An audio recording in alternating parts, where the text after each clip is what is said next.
How do they do it? Why do they do it?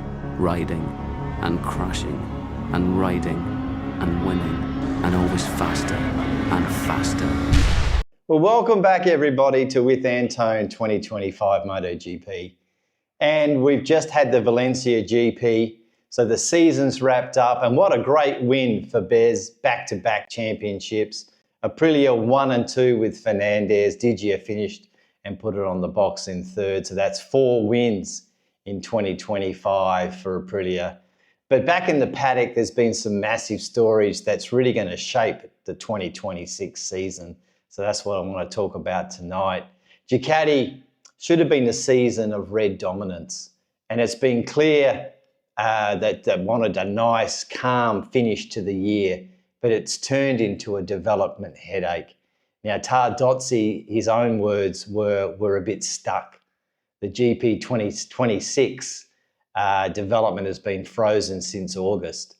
In the second part of this episode, we want to talk about Red Bull and what Red Bull are going to be doing with and hoping to do with Marc Márquez. Red Bull wants Marc Márquez back in their orbit. They want to be centered around the champion. And especially with what's happening with KTM, there's going to be some changes that are going to be happening for sure. And finally, we're going to talk about Toprak, fresh from his Yamaha V4 test and some of his comments from Aragón. And suddenly he's found himself fast. Well, the V4 balance gives me a different feeling, he said. So let's get into it and talk about these stories tonight. Well, Pecco's problems in 2026. The project has hit the wall. The 2026 project is not progressing the way that they had planned for. The 2026 focus was supposed to start in August this year, and particularly post Marc Márquez winning the championship in Motegi. But Pecco's drop in form and his 5 DNFs, it was 4 coming into tonight's GP, but now it's 5. And now it's forcing Gigi and the team and all of the engineers to hit the pause button. So instead of looking forward, the engineers have been diverted back to try to solve and troubleshoot Pecco's problems, try to get his confidence back to where it should be. You know, from a riding position, from a front end feel, from a braking position, from a rear ride height solution, and this constant debate with Pecco about 25 and 24. And Tardozzi spoke of the frustration. You know, he said, we've done everything we can to give Pecco confidence, but he still can't seem to find it. The problem is, frankly, we're stuck, and that affects the whole project.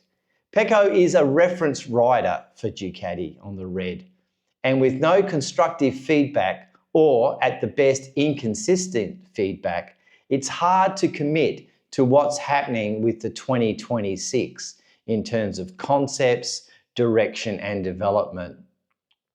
And, you know, questions are also coming from Bologna. The pressure is on. Why are satellite teams beating the red bikes? Why is it now, for the last 5 GPs, Pecco hasn't put it on the box? Bulliger, yeah, top 15, 2 races in a row. But the new parts have been delayed, and it seems that maybe Tuesday's test, they'll be looking at a lot smaller parts than perhaps what they hoped to do if they could have kicked off the development in August this year. Now, this one is kind of exciting, I think, for every MotoGP fan, and this is Red Bull. Red Bull want Marc Márquez back in their stable as a Red Bull athlete. They have seen there's a great opportunity in 2027. He is the most marketable rider on the grid without a doubt. His social media presence is unmatched. And Red Bull have built their MotoGP whole brand around him. He is delivered an elite partnership in the past with Red Bull. And it's not just what Red Bull just don't want to brand bikes anymore. This whole thing with KTM, they want to get back on board with this new Marc Márquez era. So, you know, there's going to be a couple of things that could happen here. So here's a tip from With Antone, MotoGP 2025. Are they going to buy, or is someone going to put the money on the table to buy Monster out of Ducati? That would let Marc Márquez stay. Or can Red Bull put enough money on the table? Famously, you remember when Caseystoner was retiring, Red Bull wanted to put 20 million US dollars on the table to put him back on a Honda. Maybe this is something that we're going to see. Maybe it's a new team for 27 or a sponsorship. Don't forget Liberty are opening the rules for 27. So sayonara with HRC might be exactly what it is. Not an end for Marc Márquez, but a possible future.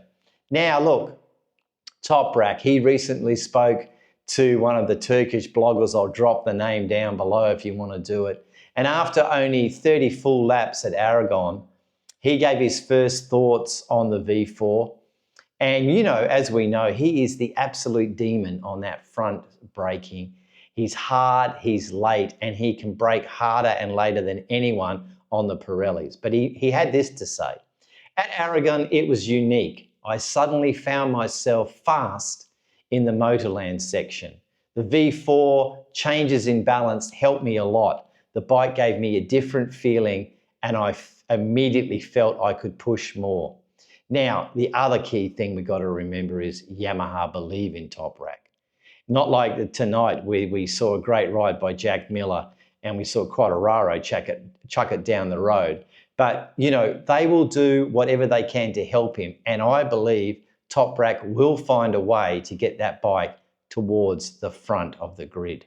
So that's where we stand after season 2025 and after the Grand Prix here in Valencia. You know, Ducati are stuck in limbo, it seems, from what Tardozzi's been saying. Red Bull are circling around for Marc Márquez. This is not a surprise. He's probably the hottest athlete on the grid and one of the hottest athletes on the planet for sponsorship. KTM are searching for a future which is not helping them secure what they're trying to do with Red Bull. And Toprak on the V4, well, it's beginning a whole new chapter on Tuesday. You know, he's showing flashes of speed and he's showing it. He can adapt.